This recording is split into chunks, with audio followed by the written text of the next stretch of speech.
dear Salad Master Lover Philippines, today we would like to share to you one of our best recipes. This is our buttered garlic creamy marbled potatoes. Alright! Wow, by Salad Master Lover Philippines. I'm your health chef, Anne Baligit. Today we have yung ingredients natin. We have chopped garlic. We have yung half bar ng butter. We have milk. Of course, the marbled potato. So we didn't peel the skin kasi yung nutrition is underneath the skin. So just wash the potato with baking soda and then rinse it with water. Cut it into half. And then, kailangan natin ng salt and pepper. Today, ang superstar natin na gagamitin ng Salad Master is our gourmet pan. Okay? Are you ready, guys? Yes. Ready. So, I'm with the other colleagues here. We're just going to turn on the pan and we'll just use the medium fire. We also have grated cheese kanina sa cone number 1. Ginrate na namin. Ang sarap nito. So you don't need to go to the restaurant. Kasi pa-partner namin siya, guys. Nagluluto kami ng baby back ribs right now. Okay? So, medium fire. And then, ito din. So, ang una gagawin mo natin is we're going to melt the butter and just saute the garlic dito. Ang galing na ito, magluluto ni Joyce. Joyce, tigil tayo dito para bukas magluto tayo. Dito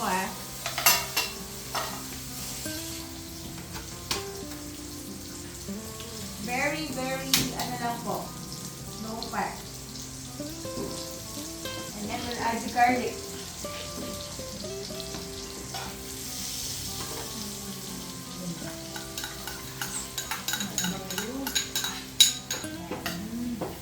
Smells good, right? Smells good, right? Kapag sa titanium cookware, ang bango. Dali lang. Nainitin na si chef. Okay, wait na. Maganda kasi nun sa atin, Walang meron tayo tanggal. tanggalable. Tanggal. Kaya pala, natatanggal kaya pala Yeah, tanggal. it's detachable. Can you smell it? Yes. Kapag lightly brown na po yung garlic, you can put the marbled potatoes, the milk, and the cheese and let it be baked. Sabay-sabay. You don't need an oven, guys. It's an ovenless na cooking, okay? Ang ganda ng oven na din po ito. Gasol na lang ang bibili mo. Okay? Yeah, I want this one. Put my salt and pepper. Mamaya, kailangan natin ito. Salt and pepper. Other people, they put herbs po, no? So if you wanna put oregano, you can do that. If you wanna put basil, May basil yan. Ito, may tanig na basil eh. Mahilig sa okay. We love basil. Yeah. So pwede nyo ilagyan. mabasil ito, mabasil. Okay, so very healthy po yun. Baka pwede na tayong kumuha na yun. Beach. Ay, sa bahay po. Ay, Anyway, it's okay. Okay lang. Para may yan. green sun. May green siya sa akin. Then, I'll just add oregano later. Mamaya, pagkatapos na dito, may dried oregano tayo. Okay. Now, I'm going to put the potatoes. Baka ba ilagay mo Hindi sa siya binoil. Hindi. Ibe-bake na natin need to siya boil. with this one. Okay, no need to boil. May And let's papuputi. add the milk. Isang buo. Siya yung Magluluto. magbo-boil. Siya yung Manunood po yung flavor dyan. parang siya yung And then nagtutupig. we'll add some salt.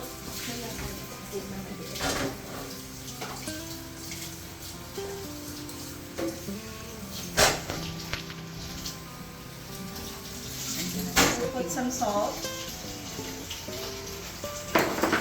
And pepper. Ang salad master, walang kasamang measuring spoon, gano'n. Meron na po kaming release, guys. Magpa-plug na rin ako. Maglalabas kami ng maraming utensils. So, abangan natin, paparating na. Ang daming ilo-launch sa Salad Master, mga measuring cups dyan, tsaka measuring spoon, no? Pero yung iba dyan, magaling daw mag-tansala bells. Kung Sa bahay, puro kami kung talagang cook ka Tansya. lang. Kung ikaw marunong ka mag-tansala bells, I salute you. O, di ba? Ay, ako pag nagtatansya, Tansya lang. masyadong maalat. Okay, Kaya sabi Sophia, nila, marami hindi ba ko kayong pa nilagay asin? lahat ng milk. Okay, half-half muna. Half nung isang bar to na cheese actually. So, half-half muna lang. Kasi mamaya, para mamaya yung pang Instagrammable natin. Okay, so we're gonna cover this. Mix ko lang ho ha. Looks yummy? Because of Oh, the yes. cheese. Very good. Taste delicious. Okay. Yung iba, gusto nila sour cream. So, may nabibili naman po Bakit sour anong cream. nangyari niya sa talaga? No? Ako, yan na. But if you wanna add some cream, pwede rin naman din. Okay, and then if you wanna add, pero kung hindi ako mag-add namin, ngayon, sliced mushroom, pwede po siya dyan. And then different kinds of herbs. Okay, we're gonna cover that. Salad master is an oven cook.